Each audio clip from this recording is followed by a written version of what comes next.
We are interrupting regularly scheduled programming to bring you an update on breaking news we've been covering for you all morning long here with Tony Poletsky. I'm Jeannie Lee. Austin Police is about to give us an update about a double shooting near Zilker Park that happened early this morning. Learned of this, but he is not only a hero, he's very brave and he did an outstanding job. And I want to say again how thankful I am for him being okay. And again, he's in stable condition.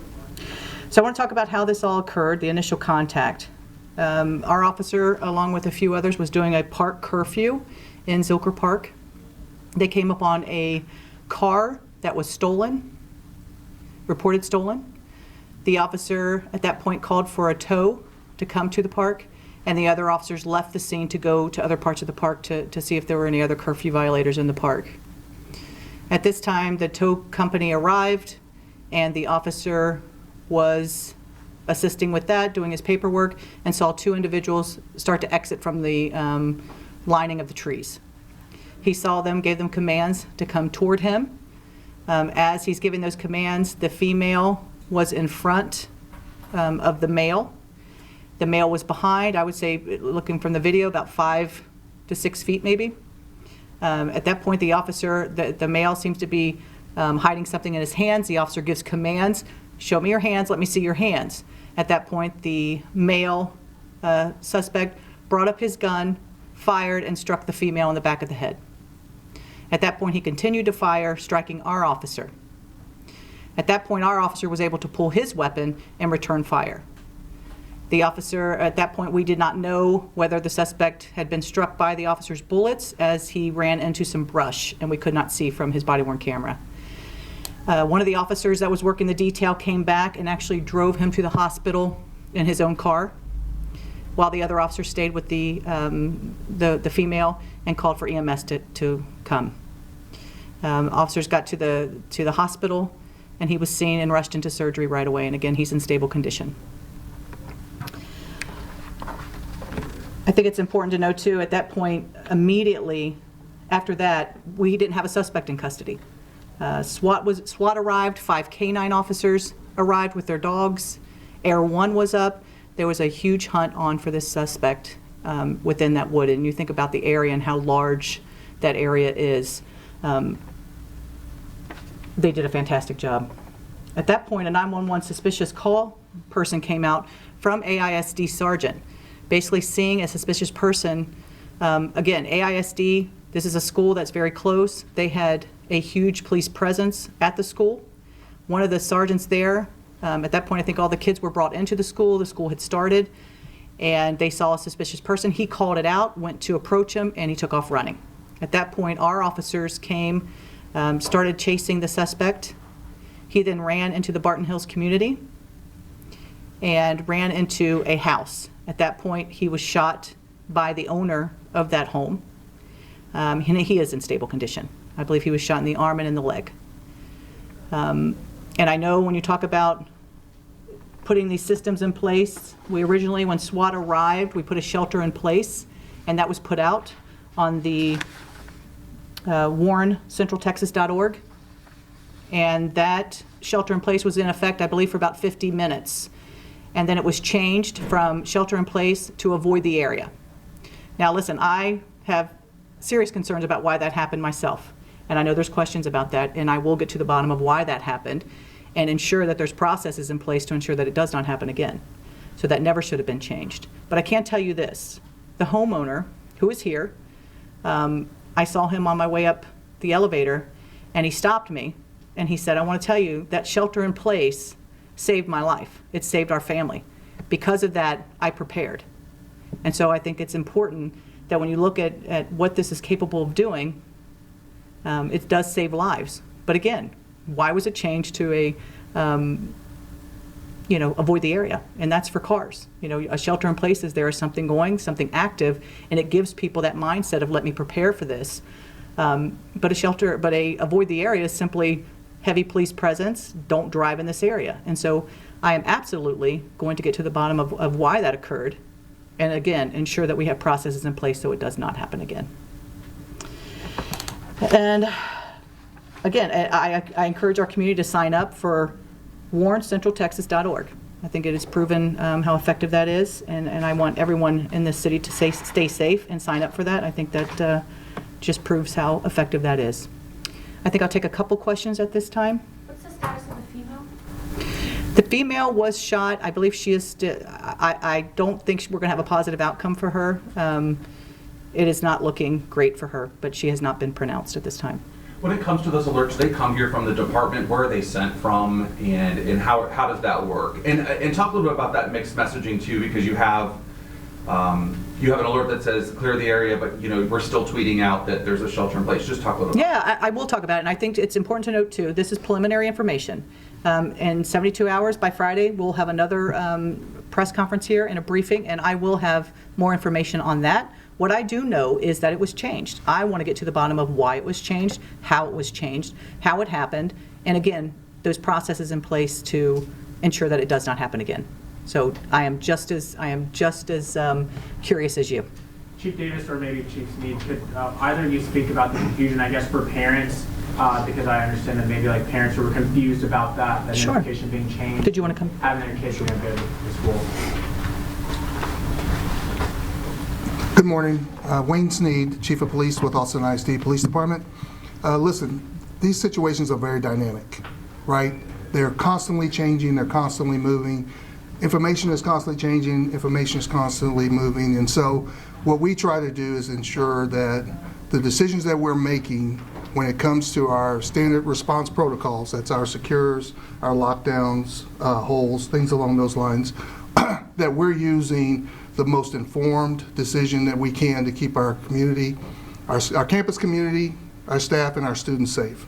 So we're deriving it based on information either we're receiving sometimes from the media, sometimes it may be from one of our partners, or it may be from one of our students on campus, or one of our parents. And so when we're doing this, obviously we're trying to use the best judgment that we can under those circumstances.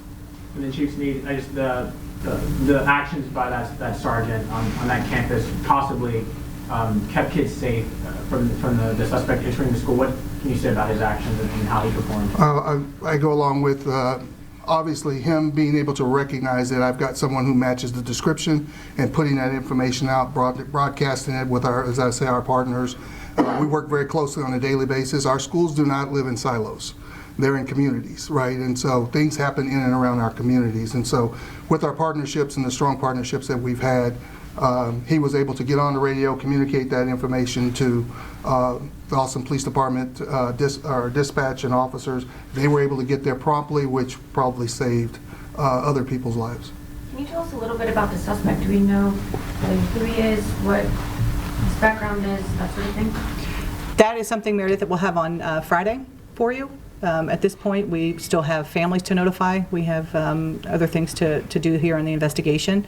But they were younger. They were both younger, male and female whites, born in the early 90s. So, dealing with some relatively young people. But you look at the whole totality of everything. It's a horrible situation.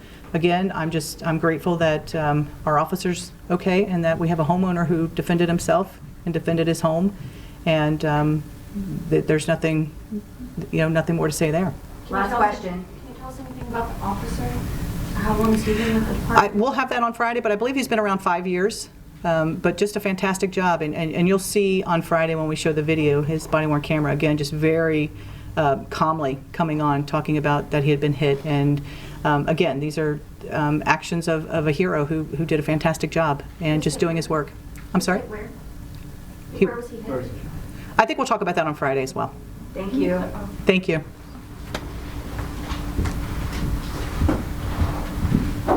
And if you are just joining us, we just heard from Austin Police Chief Lisa Davis giving us an update about what happened in Zilker Park, that multiple shooting incident, the officer-involved shooting that happened that you covered for us during KVUE News Daybreak. So we do know the officer is in stable condition. He is good. But we just learned, Tony, that the female may not make it. That is according to the police chief. And Jenny, I think another thing that is striking from that press conference, a couple of headlines as well, and that is the police chief acknowledging that there may have been some sort of error that occurred with regard to the notification of those residents in that area this morning. That has been an important topic of conversation. People wondering why, while this was still an active scene and the suspect was on the loose, that police apparently changed the status of what was happening from a shelter in place to avoid the area. She says that is of deep concern, and she's trying, she says, to understand exactly why that change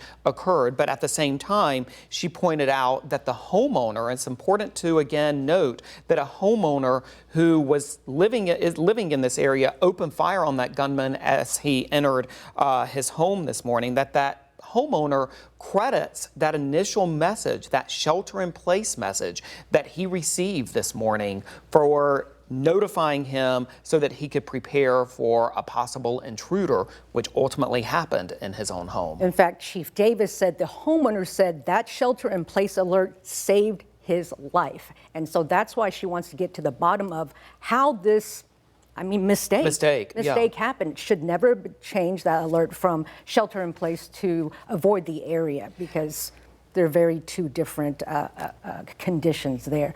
And Jenny, there's still questions that we are trying to figure out too with regard to schools and what happened with regard to schools. Of course, we know that AISD Police Chief Wayne Sneed was there this morning as part of that press conference. He said that authorities, school district officials were making the most informed decisions that they could. But I can tell you that parents have a lot of questions about how they were notified about whether or not there was school, wasn't school, and whether or not they should still attempt to reach campuses in that area this morning. Now, we also did learn new information from Chief Lisa Davis that an AISD sergeant was also involved in this, that he saw the suspect, called out to that gunman, and that's when that gunman took off into that neighborhood and went into that home. Exactly. So a very dynamic, very rapidly unfolding situation this morning that has certainly unsettled a large swath of that community. We're talking about the Zilker neighborhood this morning, also the Barton Hills neighborhood, again, all of that in South Austin, just to the south